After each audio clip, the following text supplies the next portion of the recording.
আসসালামু আলাইকুম ওয়া রাহমাতুল্লাহি ওয়া বারাকাতুহু। আমরা বর্তমান বিএনপি নেতৃত্বাধীন সরকারের রাষ্ট্র পরিচালনার ৬ মাস অতিক্রান্ত হওয়ার পর সরকারের কর্মকাণ্ডের উপরে বাংলাদেশ জামাত ইসলামীর যে মূল্যায়ন এই ৬ মাসের, সেটা দেশবাসীর উদ্দেশ্যে সংক্ষিপ্ত আকারেই উপস্থাপন করার জন্য আমরা আজকের এই সাংবাদিক সম্মেলনে মিলিত হয়েছি। যারা আপনারা কষ্ট করে সময় মতো এই সম্মেলনে উপস্থিত হয়েছেন, আমরা বাংলাদেশ জামাত ইসলামীর পক্ষ থেকে সকলকে আন্তরিকভাবে মোবারকবাদ জানাচ্ছি। আপনারা জানেন যে একটা সরকারের যত মন্ত্রণালয় আছে, যত বিভাগ আছে, সরকার পরিচালনায় সকল বিভাগের উপরে পর্যালোচনা, মূল্যায়ন একটা বিরাট সাবজেক্ট। সব কিছুকে অন্তর্ভুক্ত করে যদি মূল্যায়নটা করা হয়, একটা বড় বই আকারেই সেটা কিন্তু রূপ লাভ করে। কিন্তু আমরা আজকের এই মূল্যায়নে সময়টা কম লাগাবার জন্য এবং আপনাদেরও সুবিধার্থে বক্তব্যের একটা লিখিত কপি ইনশাল্লাহ আপনারা পেয়ে যাবেন পূর্বের মতো গ্রুপে। বক্তব্যটা পুরা ডিসক্রিপটিভ অর্থাৎ বর্ণনামূলক বক্তব্যটা আমি না রেখে মৌলিক সরকারের মন্ত্রণালয়ের বিভাগগুলোর কয়েকটা দিকের উপরেই আমি পয়েন্ট ভিত্তিক কিছু বক্তব্য ইনশাল্লাহ রাখবো। ডিটেলসটা আপনারা কপিতে পেয়ে যাবেন, তাতে সময় বাঁচবে। আশা করি আমাদের ওর মধ্যেই সব কিছু ইনশাল্লাহ কভার করবে। পয়েন্ট ভিত্তিক বলে সময় একটু কম লাগবে, কোনোটা হয়তো আমি একটু পেপার থেকে বলবো আর কিছুটা পয়েন্ট ভিত্তিক ইনশাল্লাহ বলবো। আমার ভূমিকাতে একটা কথা, সেটা হচ্ছে যে আমরা জানি 5 বছরের জন্য নির্বাচিত একটা সরকারের মেয়াদ শেষ না হলে একটা সরকারের পুরো মেয়াদের উপরে মূল্যায়ন, পর্যালোচনা, সফলতা ব্যর্থতা মন্তব্য করা যায় না। কিন্তু একটা সরকারের 6 মাস অতিবাহিত হওয়া সেটা কম কথা নয়। সরকারের একটা বাজেট থাকে, একটা পরিকল্পনা থাকে, তার নির্বাচনী ইশতেহার থাকে, জনগণের কাছে একটা অঙ্গীকার থাকে। তার আলোকেই আমরা 6 মাসের কাজের একটা পর্যালোচনা আমরা করেছি এবং আমরা বিশ্বাস করি যে সরকারের কর্মকাণ্ডকে শুধু প্রতিশ্রুতির ভাষা দিয়ে নয়, বরং তার বাস্তব ফলাফল, রাজনৈতিক সদিচ্ছা এবং জনগণের প্রতি জবাবদিহিতার যে মানদণ্ডের ভিত্তিতে মূল্যায়ন করা দরকার। আমরা সেভাবেই কিছু বিষয়ে আমরা মূল্যায়ন জাতির সামনে আজকে আমরা তুলে ধরার ইনশাল্লাহ চেষ্টা করব। প্রথম, সরকারের ব্যর্থতা এবং দুর্বলতার দিকগুলো আমি কয়েকটা পয়েন্ট আকারে আপনাদের খেদমতে পেশ করব জাতির সামনে। আর আমাদের সম্মানিত আমিরি জামাত, যিনি বাংলাদেশ জাতীয় সংসদের বিরোধী দলীয় নেতা ডক্টর শফিকুর রহমান, তিনি বাইরেও জনগণের কাছে বলেন, সংসদেও বারবার বলেছেন যে আমরা জাতীয় সংসদে একটি দায়িত্বশীল বিরোধী দলের ভূমিকা, গঠনমূলক ভূমিকা আমরা পালন করব। সেই কারণে সরকারের এই 6 মাসে সরকার পরিচালনায় ব্যর্থতা, দুর্বলতাগুলো যেমন আনব, দু একটা দিকে যদি একেবারেই নির্মোহভাবে কোথাও সরকারের কিছু হলেও সফলতার কোনো দিক থাকে, আমরা সেটাও বিশ্লেষণ করার চেষ্টা করেছি। তারও দু একটি কথা আপনাদের কাছে আমরা শেষের দিকে পেশ করব। প্রথম, সরকারের এই 6 মাসের যে বড় ব্যর্থতা, সেটাকে আমরা জাতির সামনে প্রথম আনতে চাই। বিএনপি সরকার নির্বাচনের আগে নির্বাচনী জনসভাগুলোতে, নির্বাচনী ইশতেহারে বিদ্যমান রাষ্ট্র কাঠামো পরিবর্তন করে একটি নতুন রাষ্ট্র কাঠামো, সংবিধানের কাঠামোগত পরিবর্তনের মধ্য দিয়ে যে জুলাই সনদ আমরা সবাই স্বাক্ষর করেছিলাম, তার ভিত্তিতে যে গণভোট অনুষ্ঠিত হয়েছিল, সে গণভোটের রায় কার্যকর তো করেইনি, বরং সেই গণভোটের প্রশ্নের সম্পূর্ণ নেতিবাচক ভূমিকায় সরকার অবস্থান নিয়েছে। এবং নির্বাচনের পরে গঠিত জাতীয় সংসদেই প্রথম অধিবেশনে বিস্ময়করভাবে এই গণভোটের ব্যাপারে সরকারি দলের পক্ষ থেকে যা বলা হয় তাতে জাতি, দেশ এবং দুনিয়ায় বাংলাদেশের যারা নাগরিক, দেশপ্রেমিক মানুষ তারা খুব বিস্মিত। সেই বিষয়টা আমাদের প্রথম। আপনারা সবাই জানেন যে 12ই ফেব্রুয়ারির একই দিনে জাতীয় নির্বাচন হয়েছে এবং গণভোট হয়েছে। এবং কিসের ভিত্তিতে হয়েছে? 2024-এর গণ অভ্যুত্থানের পরে সরকার, পার্লামেন্ট, প্রধানমন্ত্রী এগুলো ছিল না। 3 দিন সরকারই ছিল না। জনগণের অভিপ্রায় এবং আকাঙ্ক্ষার ভিত্তিতে যে অন্তর্বর্তীকালীন সরকার গঠিত হলো, তিনি প্রতিশ্রুতি দিয়েছিলেন যে একটা নিরপেক্ষ নির্বাচনের ব্যবস্থা করে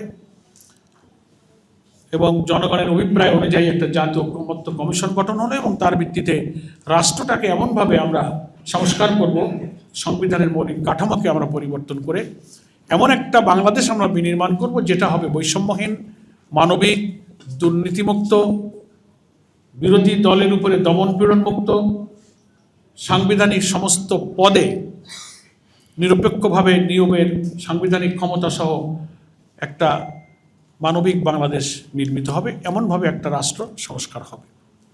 তার ভিত্তিতেই বিএনপি সহ ফ্যাসিবাদ বিরোধী আন্দোলনের সকল রাজনৈতিক দল আমরা সরকারের এই উদ্যোগে, অর্থাৎ অন্তর্বর্তীকালীন সরকারের উদ্যোগের সাথে ছিলাম। এবং 6টি সংস্কার কমিশন, তারপরে জাতীয় ঐকমত্য কমিশন, তারপরে জুলাই সনদ, তারপরে তার ভিত্তিতে গণভোট, এগুলো কিন্তু অনুষ্ঠিত হয়েছে। এর সাক্ষী সবাই। এবং এই গোটা প্রক্রিয়ার সাথে কিন্তু বিএনপি ছিল। এবং 13ই নভেম্বর 2025 সংবিধান সংস্কার যে আদেশটা হলো, প্রেসিডেন্সিয়াল অর্ডার, যেটাকে বলা হয় সংবিধান সংস্কার আদেশ, জুলাই জাতীয় সনদ বাস্তবায়ন আদেশ, এটার ভিত্তিতেই একই দিনে 2টা ভোট হলো। গেজেটটা আপনারা সবাই দেখেছেন। একই দিনে জাতীয় ভোট এবং গণভোট হলো। বিএনপি এমপি হিসেবে শপথ নিল। ওই সংস্কার আদেশেই কিন্তু বলা আছে যিনি নির্বাচিত হবেন তিনি এমপি হিসেবে শপথ নেবেন, সংস্কার পরিষদের সদস্য হিসেবে শপথ নেবেন। সংস্কার পরিষদটা কি? ওই নির্বাচিত এমপিদেরকে একটা কনস্টিটিউয়েন্ট পাওয়ার দেওয়া হলো, একটা গাঠনিক ক্ষমতা দেওয়া হলো, যারা সংবিধানের কাঠামোগত পরিবর্তন করবেন। 52 বছরের দীর্ঘকালের ফ্যাসিবাদী কাঠামোর মধ্যে গড়ে ওঠা যে সংবিধান, এটাকে বদলাতে গেলে গাঠনিক ক্ষমতা সম্পন্ন একটা ফোরাম, একটা কনস্টিটিউয়েন্ট ফোরাম প্রয়োজন। সেটি হচ্ছে সাংবিধানিক সংস্কার পরিষদ। জামাত ইসলামী সহ 11 দলের এমপিরা শপথ নিলেন 2টা, বিএনপি শপথ নিলেন না।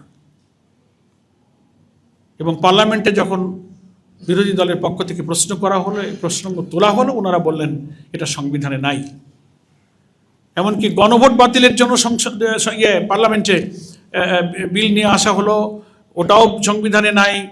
শপথও সংবিধানে নাই। সংস্কার পরিষদের রাষ্ট্রপতির আদেশ অবৈধ, এটা উনি দিতে পারেন না। এই সব প্রসঙ্গ তোলা হলো। আমরা বলছি যে সরকারের প্রথম 6 মাসের জনগণের সাথে দেওয়া বিশ্বাস ভঙ্গ করে সবচেয়ে চরম দ্বিচারিতা এবং ব্যর্থতা হচ্ছে জাতির সাথে দেওয়া ওয়াদাকে রক্ষা করতে না পারা। এবং এই প্রশ্ন তোলা হয়েছে, এই প্রশ্নের কোনো জবাব সরকার দিতে পারেন। সেটা হচ্ছে যে আপনি যে জাতীয় ভোটটা মেনে নিয়ে আপনারা এমপি শপথ নিলেন, সরকার গঠন করলেন, প্রধানমন্ত্রী হলেন, পার্লামেন্ট হলো, সেটা কিসের ভিত্তিতে করলেন? গণভোট যদি অবৈধ হয়, সংবিধান সংস্কার পরিষদ যদি অবৈধ হয়, তাহলে এটাও তো অবৈধ। কারণ একটাই প্রেসিডেন্সিয়াল অর্ডারের ভিত্তিতে আপনার জাতীয় ভোটটাও হয়েছে, গণভোটটা হয়েছে। আমাদের আমির জামাত পার্লামেন্টে উদাহরণ দিয়ে বলেছেন, একই হাঁড়ির তরকারি গোশত রান্না হলো, গোশতটা খাইলেন, ঝোলটা খাইলেন না। আবার এই উদাহরণও খুব সুন্দরভাবে মানুষ বুঝতেছে যে এক মায়ের পেটে যমজ 2টো সন্তান, একটা সন্তানকে মা স্বীকার করে, আরেকটা সন্তানকে মাই অস্বীকার করে। কেমন দ্বিচারিতা! এবং এই যে 12ই ফেব্রুয়ারি নির্বাচনটা হলো, এই নির্বাচনটা হয়েছে কিন্তু ওই প্রেসিডেন্সিয়াল অর্ডারের ভিত্তিতে। গেজেটে দেখবেন ওখানেই বলা আছে যে গেজেট প্রকাশের অব্যবহিত পরেই জাতীয় নির্বাচন এবং গণভোট হবে। তাহলে বিদ্যমান সংবিধান অনুযায়ী যদি জাতীয় নির্বাচনটা হতো তাহলে তো গত ইলেকশন হয়েছে 24-এ, সামনেরটা হতে 29-এ, 26-এ তো সংবিধানে কোনো ভোট নাই। ফলে আপনি যদি পার্লামেন্টের ভোটই মেনে নেন তাহলে আপনাকে গণভোট মানতে হবে, যেহেতু একই আইনের ভিত্তিতেই এই দুইটা ভোট হয়েছে।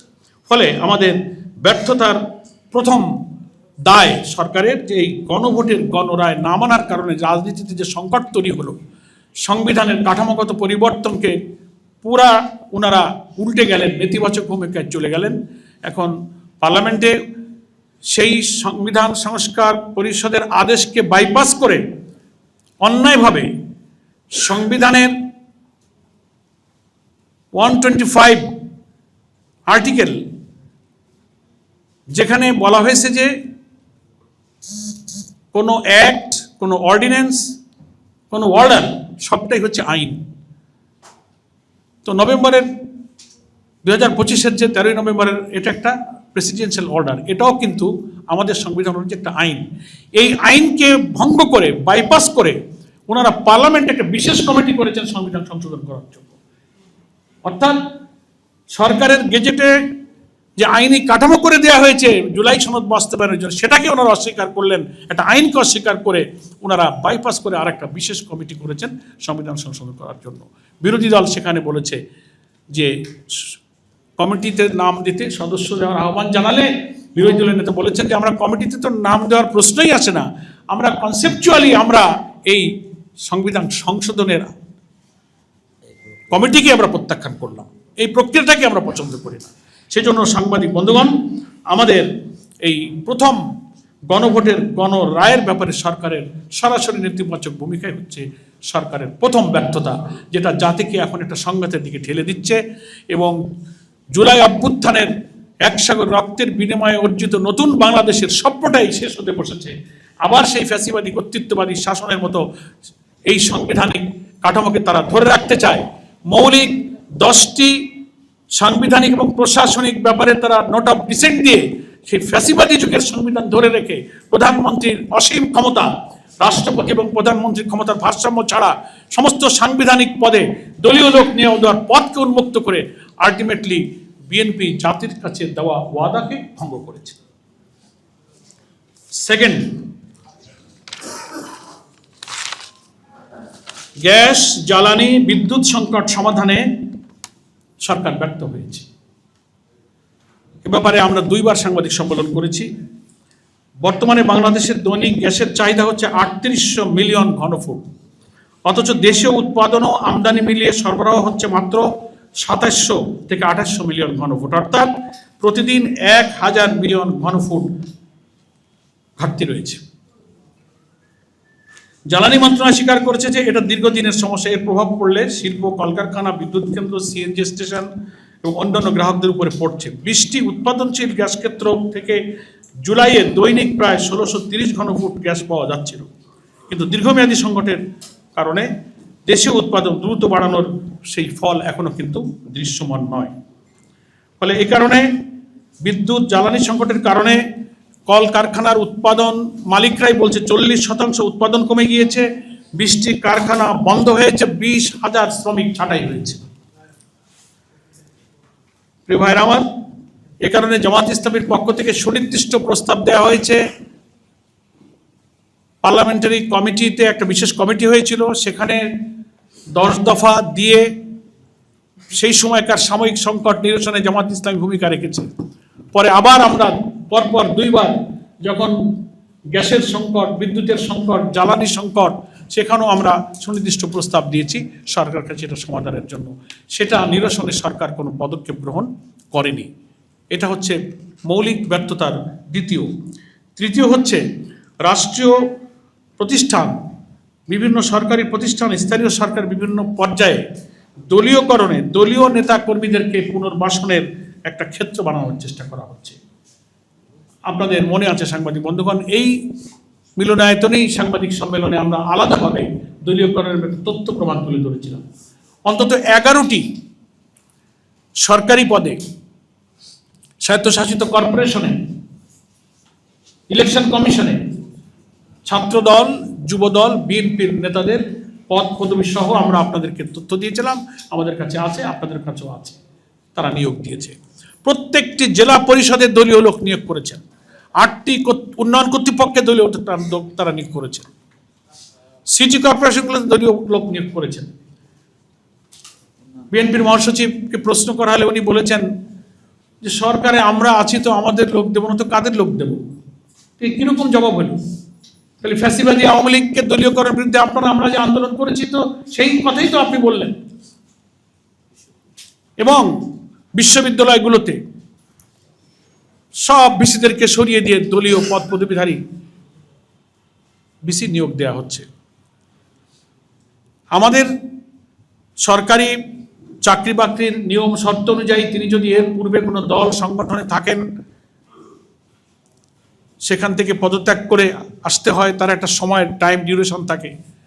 ইলেকশন কমিশনের অ্যাডিশনাল সেক্রেটারি থেকে নিয়ে শুরু করে যে সমস্ত পদে নিয়োগ দেওয়া হয়েছে সরকারি পদে, তারা খোঁজ নিয়ে দেখা গেছে সেই সমস্ত পূর্বের দলীয় পদের থেকে কেউ রিজাইনও করে নাই, যায় নাই, ওনাদেরকে নিয়োগ দিয়ে দেওয়া হয়েছে। ফলে সরকারি চাকরিতে নিয়োগের জন্য মেধা, ইন্টারভিউ, যোগ্যতার কোনো দরকার নাই। বিএনপির পদ পদবি একটা বড় কোয়ালিটি। আর তারপরে সম্প্রতি বড় বড় পদে, বড় বড় জায়গায় বিভিন্ন স্বায়ত্তশাসিত প্রতিষ্ঠানে নিয়োগ দেওয়া হচ্ছে। জামাত ইসলামীকে 11 দলকে যারা বেশি গালাগালি দিতে পারবে, তার তত দ্রুত প্রমোশন হয়ে যাচ্ছে। না আমার বলার দরকার নেই, আপনারা সব খবর রাখেন। সেজন্য এটা যেন মনে হচ্ছে যে বিএনপির দলের নেতাকর্মীদের একটা বেকারত্ব দূর করার, পুনর্বাসনের একটা কেন্দ্র হয়েছে সরকারি এবং আধা সরকারি স্বায়ত্তশাসিত প্রতিষ্ঠানগুলো। এটা হচ্ছে সরকারের 6 মাসের তৃতীয় ফেলিওর। কারণ 31 দফা বিএনপির যেটা, তার 9ম দফায় আপনারা পড়ে দেখবেন, গুগলে সার্চ দিয়ে পাবেন। ওনারা বলেছেন যে আমরা ক্ষমতায় গেলে সকল প্রকার দলীয় সংকীর্ণতার ঊর্ধ্বে উঠে সকল সরকারি স্বায়ত্তশাসিত সমস্ত পদে নিয়োগের ব্যাপারে একটা সুন্দর প্রশাসনিক ব্যবস্থা গ্রহণ করা হবে। তো এটাই কি দলীয় সংকীর্ণতার ঊর্ধ্বে? দিনব্যাপী প্রকাশিত সকল জাতীয় পত্রিকায় ছবি সহিত, আমাদের কাছে ছবি আছে, কে কোন পদে আছে, কাকে বিএনপির কোন পদে নিয়োগ দেওয়া হয়েছে। আপনাদের কাছে আমরা আগে একদিন সাপ্লাই দিয়েছি, আজকে আপনারা এখান থেকে নিতে পারবেন। বলেছি, এখানে আছে। তো এটা আমি মনে করি সরকারের বড় ব্যর্থতা। এখান থেকে সরে আসতে পারছেন না, বরং যুক্তি দিচ্ছেন যে আমরা ক্ষমতায় আছি, তো আমরা কি করব। কেন? এই যে জেলা পরিষদগুলোতে তো প্রশাসক ছিল, সিটি কর্পোরেশন প্রশাসক ছিল, সেটা নন পলিটিক্যাল এবং সরকারি লোক ছিল। আপনি ইলেক্টেড গভর্নমেন্ট, আপনি প্রয়োজন হলে আবার ইলেকশন দিয়ে দিতেন, নির্বাচিতরা আসতো। কিন্তু তাকে সরিয়ে দিয়ে আপনি দলীয় লোক দিলেন কেন? এতেই তো মনে হয় যে আসলে আপনি দলীয়করণই করতে চেয়েছেন। না, এমন না যে সেখানে কোনো প্রশাসক নাই, এখনই একটা প্রশাসক দিতে হবে, যে কারণে দিতে হয়। প্রশাসক সব জায়গায় ছিল এবং সরকারি প্রতিনিধি সেখানে ছিল।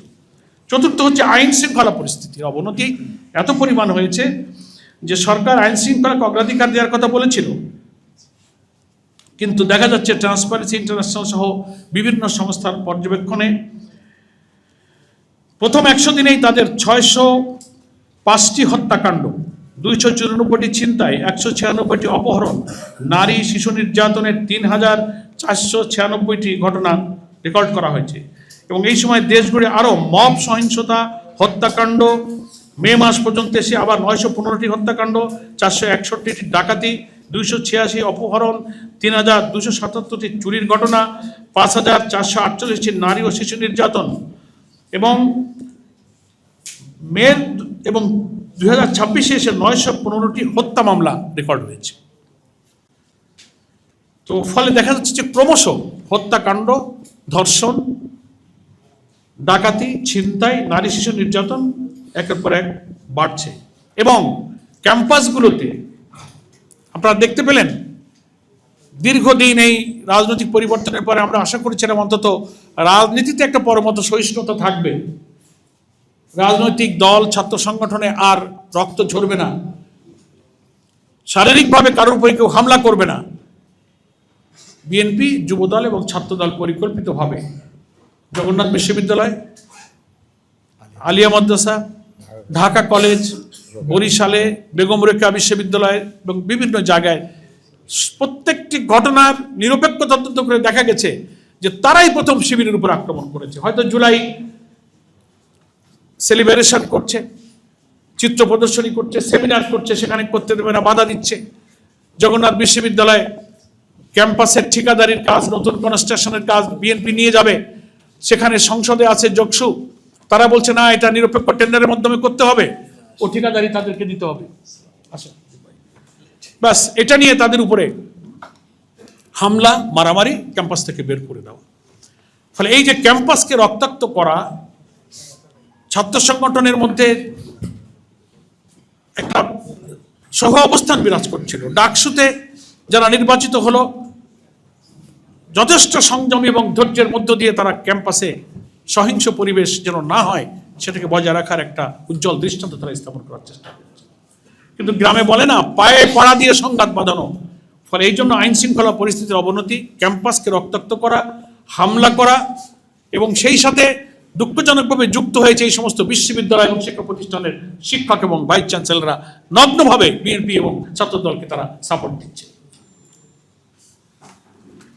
পঞ্চম, পররাষ্ট্রনীতিতে যে দুর্বলতা দেখানো যাচ্ছে আমরা সেটা উল্লেখ করতে পারছি। বাংলাদেশ ফার্স্ট পররাষ্ট্রনীতির মূল দর্শন ওনারা ঘোষণা করেছিলেন, কিন্তু 6 মাসে অভিজ্ঞতা আমরা দেখতে পাচ্ছি যে সমন্বিতভাবে অপারেশনাল ফরেন পলিসি ফ্রেমওয়ার্কের সেই রূপ দেওয়া তাদের সম্ভব হয়নি, এবং শেখ হাসিনার প্রত্যর্পণ সহ অমীমাংসিত বিষয়গুলোতে দৃশ্যমান কোনো অগ্রগতি হয়নি।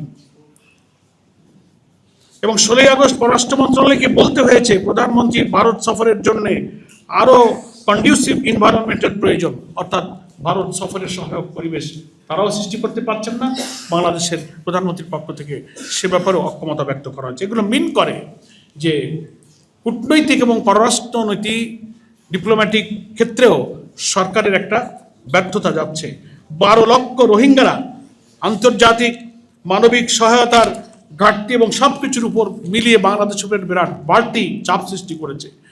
সেক্ষেত্রেও সেই রোহিঙ্গাদের প্রত্যাবর্ষণের যে পরিকল্পনায় সরকার ব্যর্থ, এখনো সে প্রক্রিয়া শুরু করতে পারেনি। ষষ্ঠ, দ্রব্যমূল্যের চাপে সাধারণ মানুষের ক্রয় ক্ষমতা একেবারেই সংকুচিত হয়ে আসছে। আমরা এটার ব্যাপারে আলাদা সাংবাদিক সম্মেলন করেছিলাম। 400 টাকায় চলে আসছিল কাঁচামরিচের কেজি। দ্রব্যমূল্যের চার্ট সব জায়গাতেই আছেন। মূল্যস্ফীতি 9.16%, খাদ্য মূল্যস্ফীতি 8.60%, খাদ্য বহির্ভূত মূল্যস্ফীতি 9.61%। এই পর্যায়ে কিন্তু চলে এসেছে।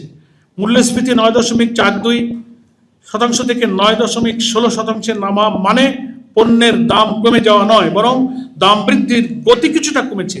বাস্তবে খাদ্য, বাস ভাড়া, পরিবহন, নিত্য প্রয়োজনীয় ব্যয়ের চাপ নিম্ন মধ্যবিত্ত পরিবারের আয়কেই ক্রমশ চাপে ফেলছে। ফলে মানুষের প্রকৃত ক্রয় ক্ষমতা কমছে এবং বাজারে সেই অনুপাতে স্বস্তি ফিরছে না। সপ্তম, ব্যাংকিং সেক্টরে চরম নৈরাজ্য এবং বিশৃঙ্খল পরিস্থিতি। এ ব্যাপারে আপনারা সবাই জানেন যে ব্যাংকিং খাতের বর্তমানের সংকট দীর্ঘদিনের, এটা আমরা স্বীকার করি। বাংলাদেশ ব্যাংকের তথ্য অনুযায়ী মার্চ শেষে খেলাপি ঋণ দাঁড়িয়েছে 5,88,704 কোটি টাকা, যা মোট ঋণের 32.26%। 3 মাসেই ঋণ খেলাপি বেড়েছে 31,487 কোটি টাকা। কিন্তু সরকারের প্রথম 6 মাসেও খেলাপি ঋণ, দুর্বল ব্যাংকের তারল্য সংকট, আমানতকারীদের আস্থাহীনতা ও উচ্চ সুদের চাপ থেকে বের হওয়ার দৃশ্যমান কোনো অগ্রগতি লক্ষণীয় নয়। একই সঙ্গে বেসরকারি খাতে ঋণ প্রবাহ দুর্বল এবং মূলধনী যন্ত্রপাতির এলসি খোলা আগের বছরের তুলনায় 20 থেকে 30% কমে গিয়েছে। ফলে নতুন বিনিয়োগ ও কর্মসংস্থান উদ্বেগজনক। এছাড়া ইসলামী ব্যাংক নিয়ে তো যা হয়েছে, অযাচিত হস্তক্ষেপ সরকার দলীয় হস্তক্ষেপের কারণে ব্যাংকিং খাত আরও অস্থিতিশীল হয়ে উঠেছে। এবং আপনারা সম্প্রতি জানেন যে ইসলামী ব্যাংক ডাকাতির যে বড় ডাকাত, সেই ডাকাতকে বাঁচানোর জন্য ষড়যন্ত্র হিসেবে বাংলাদেশ ব্যাংকের গভর্নর জোর করে নির্দেশ দিয়ে ব্যাংক কর্তৃপক্ষের নিয়োগকৃত আইনজীবীকে পরিবর্তন করতে বাধ্য করা হয়েছে। নেক্সট, গুম প্রতিরোধ আইন পার্লামেন্টে অন্তর্বর্তীকালীন সরকারের যে জারি করা গুম, মানবাধিকার যে সমস্ত অর্ডিন্যান্সগুলো ছিল সব আপনারা দেখছেন, এগুলো সব বাতিল করে, এবং স্বরাষ্ট্রমন্ত্রী ব্যাখ্যা দিচ্ছেন যে আমরা এটাকে নতুন করে আইন প্রণয়ন করব এবং একটা বিধানের মধ্য দিয়ে নিয়ে আসব। অর্থাৎ হচ্ছে কি, এটাকে পুলিশের হাতে আওতায় আবার নিয়ে যাওয়া হইতেছে। কিন্তু কমিশন থাকলে, নিরপেক্ষভাবে একটা ব্যক্তি যখন গুম হয়ে যায়, তার তদন্ত, তার নিরপেক্ষ এবং সব কিছুর ব্যাপারে কিন্তু একটা ইনসাফপূর্ণ একটা ব্যবস্থা তার ব্যাপারে ওই গুম কমিশনের মধ্যে ছিল। এটা বাতিল করার মধ্য দিয়ে হয়েছে কি, যে যারাই গুম করবে তারাই তদন্ত করবে, পুলিশের হাতে চলে গেল। এ ব্যাপারে যে কথা বলে ওনারা নতুন আইনের যে উদ্যোগ নিচ্ছেন, এটা সরকারি দলের পক্ষ থেকে বিরোধী দলের উপরে অত্যাচার, নির্যাতন এবং গুমের মাত্রা কিন্তু আরো বৃদ্ধি পাবে। আরো কয়েকটি বিষয় আপনাদের কাছে আমি পেশ করছি। কৃষি খাতের খুব চরম অবস্থা গত 6 মাসে। সেখানে সারা দেশে সার নিয়ে হাহাকার দেখা দিয়েছে। কৃষক সরকার নির্ধারিত দামের 2 থেকে 3 গুণ দাম বৃদ্ধি দিয়ে সার কিনতে হচ্ছে, সার পাচ্ছে না, এবং নানা সিন্ডিকেট করে এক শ্রেণীর লোক এই সারের ক্রাইসিস তৈরি করছে এবং মূল্য বাড়িয়ে দিয়েছে। নতুন নীতিমালা করার কারণে পুরাতন ডিলার ও খুচরা বিক্রেতারা তাদের ডিলারশিপ হারানোর আশঙ্কা করছেন। তাদের ধারণা, সারের ডিলারশিপ ও খুচরা বিক্রয় এই দলীয়করণ করা হচ্ছে, এবং সামনে ধানের আমন মৌসুম, এ সময় সার না পাওয়া গেলে সারা দেশে আরও অস্থিরতা তৈরি হবে। এছাড়া সরকার সারের ভর্তুকি কমানোর যে পরিকল্পনা করছে, তা কৃষি ও কৃষকদের জন্য মারাত্মক ক্ষতির কারণ হতে পারে। ধানের দাম পাচ্ছে না কৃষক। বিগত বড় মৌসুমে সরকার প্রতিমন ধানের দাম 1440 টাকা নির্ধারণ করলেও কৃষকরা প্রতিমন ধান 1050 টাকা থেকে 1100 টাকাও বিক্রি করতে বাধ্য হয়েছে, যা ঘোষিত সরকারি দামের তুলনায় অনেক কম। 1 মণ ধানে একজন শ্রমিকের উৎপাদন খরচও কিন্তু ওঠে নাই। হাওড় অঞ্চলে ভারী বর্ষণ, পাহাড়ি ঢলে বিভিন্ন উপজেলায় হাজার হাজার হেক্টর জমির বোরো ধান কিন্তু তলিয়ে গেছে, যার ক্ষতির পরিমাণ প্রায় 400 কোটি টাকা। এইসব এলাকায় ধানের মূল্য, ন্যায্য মূল্য না পাওয়ার কারণে কৃষকরা বিরাট সংকটের মধ্যে পড়েছে। ফলে দেখা যাচ্ছে যে এর মধ্যে আবার ফ্যামিলি কার্ড বিতরণ আর কৃষক কার্ডের নামে যে অনিয়ম, সুপারভাইজার নিয়োগ করা, আর কারা এটা যাচাই বাছাই করবে। বাংলাদেশের সরকারের দৃষ্টিতে বিরোধী দলের কোনো লোক কৃষক, সাধারণ মানুষ পাওয়ার উপযুক্ত কেউ আছে বলে তো মনে হয় না। সব দলীয় লোকরা সিন্ডিকেট করে উপজেলা লেভেলে সরকার নির্বাচিত এমপি যারা, তারা এগুলো লুটপাট করে নিচ্ছে। কে যাচাই বাছাই করবে, কে এইটা সুপারভাইজ করবে? এই কমিটি আর এই যাচাই বাছাইকারী নিয়োগ করা নিয়েই দলের মধ্যে নিজেদের মধ্যে মারামারি হইতেছে। অনেকগুলো ইউনো অফিস অ্যাটাক হয়েছে, নিজেরা মারামারি করেছে। ফলে এই ফ্যামিলি কার্ড, কৃষক কার্ড, এটা হয়েছে আমাদের সাধারণ দরিদ্র মানুষের জন্য আরেকটা বিড়ম্বনার বিষয়। এরপরে হচ্ছে আমাদের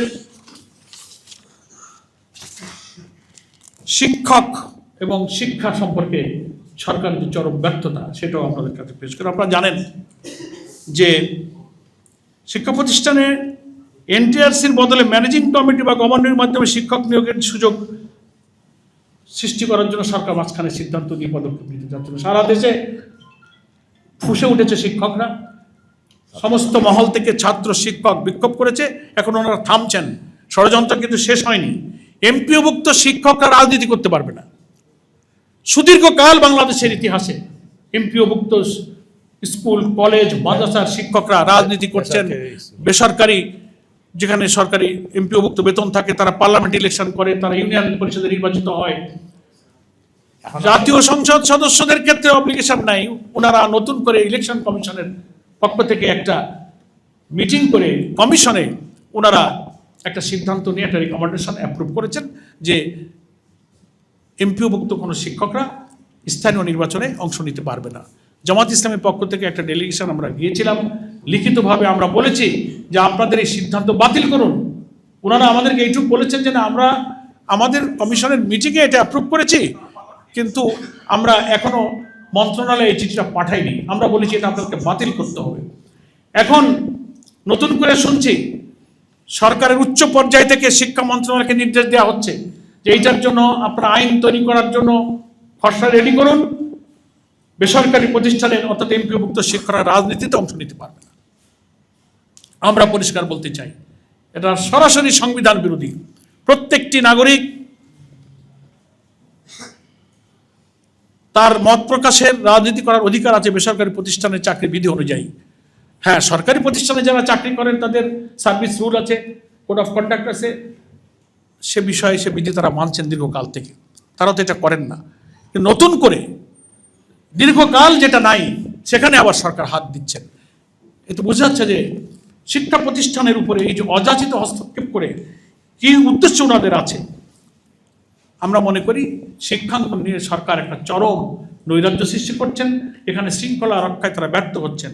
শিক্ষকদের বেতন ভাতা প্রদান এবং নবম পে স্কেল বাস্তবায়নের যে ওয়াদা ছিল সেটা অস্বাভাবিক বিলম্ব করা হচ্ছে। শিক্ষকরা নিদারুণ কষ্ট তারা ভোগ করছেন এবং শিক্ষক নিয়োগের দীর্ঘদিনের শূন্য পদ 36,235টি প্রধান শিক্ষক পদের পদোন্নতি দেওয়ার কথা ছিল। 38,443 জন সহকারী শিক্ষক নিয়োগের পরিকল্পনা আগের থেকেই ছিল। এই সব পদগুলো কিন্তু এখনো পূরণ হয়নি। অবসরপ্রাপ্ত শিক্ষক যারা রিটায়ার করে আছেন, আর্থিক তাদের যে প্রাপ্য সেই প্রাপ্যগুলো তারা পাচ্ছেন না। 80,320টি আবেদন, যারা মানবিক, অসুস্থ, ক্যান্সারে আক্রান্ত, হজে যাবেন, রিটায়ারমেন্টের পরে তারা তাদের অবসরের সে ভাতাগুলো পাচ্ছে না। তো সরকার এক্ষেত্রে চরম ব্যর্থতার পরিচয় দিচ্ছে।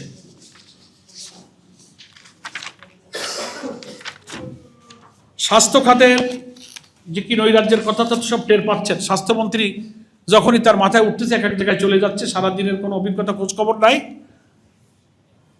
এক এক জায়গায় গিয়ে এক এক সিদ্ধান্ত দিচ্ছেন, আর রোগী, হাসপাতাল কর্তৃপক্ষ, জনগণ ক্ষিপ্ত হয়ে উঠছে।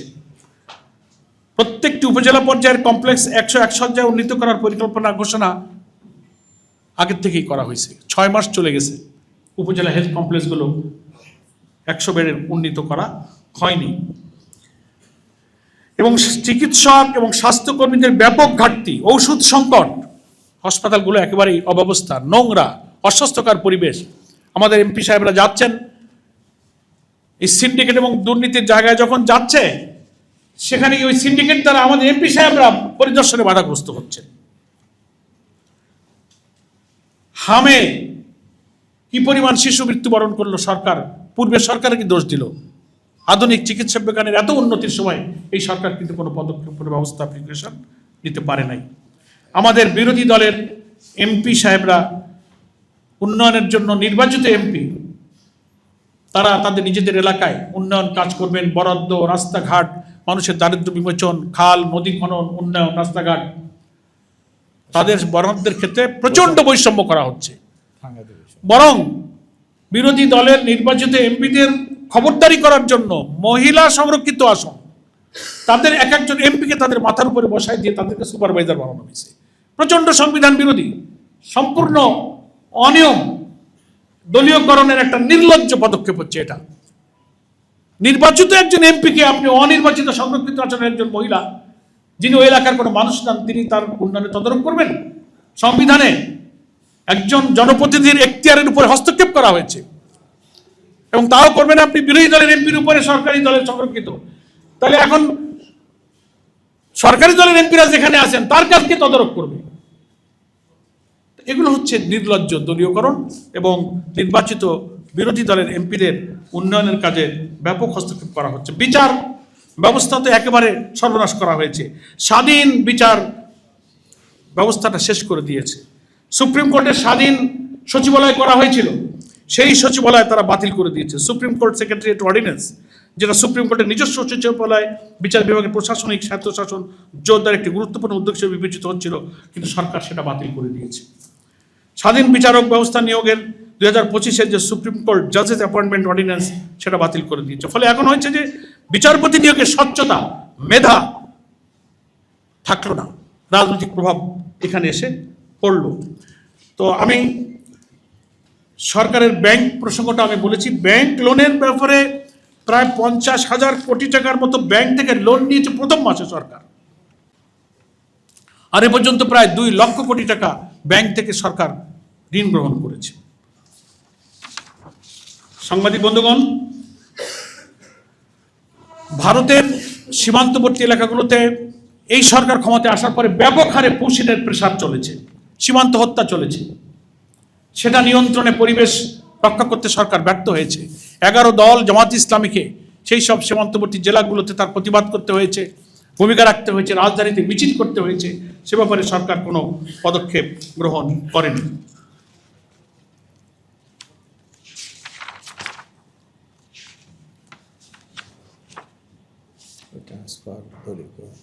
হ্যাঁ, আমি দলীয়করণের ব্যাপারে তো আপনাদের কাছে তথ্য দিয়েছি, এবং ওর সাথে তো এটাও যুক্ত যে যারা যারা সৎ অফিসার ছিলেন সরকারের বিবেচনায়, যিনি তাদের দলীয় লোক মনে করেন না অথচ সৎ মানুষ, তাদেরকে দেদারছে ওএসডি ট্রান্সফার, বদলি, ডিমোশন, প্রাপ্য প্রমোশন, ডিউ প্রমোশন তাদেরকে দিচ্ছে না, চরমভাবে ডিপ্রাইভ করা হচ্ছে। সেজন্য বেছে বেছে তাদের দলীয় লোকদেরকে সামনে এনে, এবং দেখা যাচ্ছে যে এখন ফ্যাসিবাদী আওয়ামী লীগের বড় বড় আমলা সচিবালয় যারা, তাদের সংখ্যা এখন ক্রমশ ঘুরতে গেলে দেখা যায় যেখানে সেখানে তারা কিন্তু নিয়োগ পাচ্ছেন, তারা প্রমোটেড হচ্ছেন, এবং বর্তমান সরকারের প্রশ্রয়ে তারা কিন্তু সব জায়গাতে আবার নিজেরা মাথা উঁচু করে তারা দাঁড়িয়ে যাচ্ছেন। এবং গত 15ই আগস্টে তাদের শোক দিবসের কর্মসূচি পালন আগের বছরের চেয়ে বিভিন্ন জায়গায় সরকারি প্রশ্রয়ে, সুপ্রিম কোর্ট, হাইকোর্ট অঙ্গন থেকে শুরু করে বড় বড় জায়গায় তারা যেভাবে বিচরণ করছেন, তাতে বোঝা যাচ্ছে যে একদলীয় শাসন এবং আওয়ামী লীগকে প্রকারান্তরে রাজনীতিতে পুনর্বাসনের একটা ষড়যন্ত্র তাদের রাজনৈতিক হীন স্বার্থে তারা কিন্তু শুরু করেছে।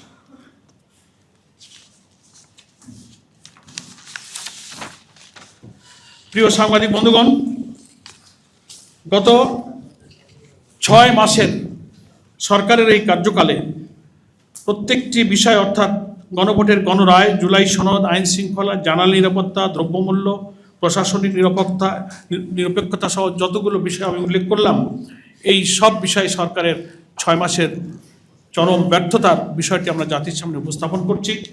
এবং আমরা কিছু পরামর্শ বিভিন্ন সংবাদ সম্মেলনে দিয়েছি যে গণভোটের গণরায় বাস্তবায়ন করে এই সংকট নিরসন করতে হবে। গ্যাস জ্বালানি সংকট নিরসনে আমরা বিরোধী দল এবং জামাত ইসলামী যে লিখিত প্রস্তাব দিয়েছি সেটা বাস্তবায়ন করে সংকট দূর করতে হবে। প্রশাসনকে দলীয়করণ মুক্ত করতে হবে, এবং কৃষি, শিল্প, সেচ, বিচার ব্যবস্থা, দ্রব্যমূল্য নিয়ন্ত্রণ, ব্যাংকিং খাত এবং গুম আইনের ক্ষেত্রে যে সমস্ত সর্বনাশা পথে হাঁটছেন, সরকারকে এই জায়গা থেকে ফিরে আসতে হবে।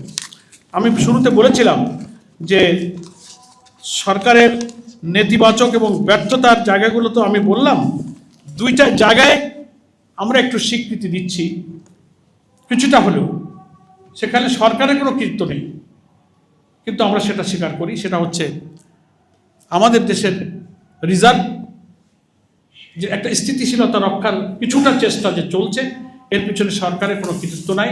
আমাদের প্রবাসে কর্মরত বিদেশি রেমিটেন্স যোদ্ধা যারা দেশপ্রেমিক, তাদের রক্ত, হাড়, ঘাম পানি করে যারা রেমিটেন্স বিদেশে পাঠাচ্ছেন, এই রেমিটেন্সের কারণেই রিজার্ভের ক্ষেত্রে কিছুটা হলেও একটা স্থিতিশীল পরিস্থিতি মাঝে মাঝে লক্ষণীয় হচ্ছে। আর একটা হলো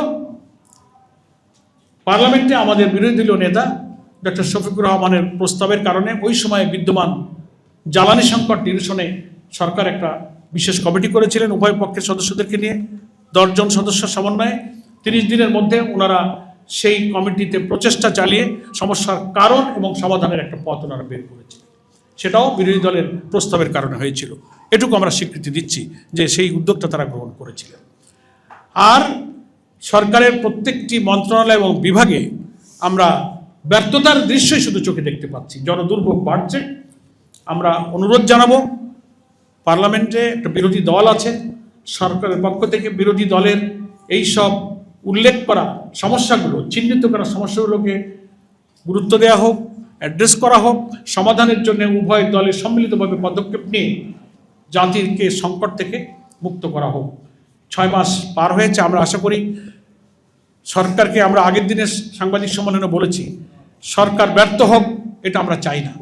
সরকারের ভালো কাজে সহযোগিতা করাই আমাদের পার্লামেন্টের বিরোধী দলীয় নেতার প্রতিশ্রুতি যে আমরা ভালো কাজে সহযোগিতা করতে প্রস্তুত, কিন্তু মন্দ এবং জনস্বার্থ বিরোধী কাজে আমরা বিরোধিতা করব এবং আমরা বাধা দিব। আমাদের সেই রাজনৈতিক ভূমিকা সংসদেও চলবে, বাইরেও চলবে। আপনাদের সকলকে আমি ধন্যবাদ জানাচ্ছি। আপনাদের কিছু প্রশ্ন থাকতে পারে, আমাদের সম্মানিত নেতৃবৃন্দ উপস্থিত এবং সংবাদ সম্মেলনের চলার মধ্যে আমাদের সম্মানিত নায়েবে আমির মাননীয় জাতীয় সংসদ সদস্য অধ্যাপক মুজিবুর রহমান ভাই এসে উপস্থিত হয়েছেন। আর আগের নেতৃবৃন্দের পরিচয় তো আপনারা সবাই জেনেছেন।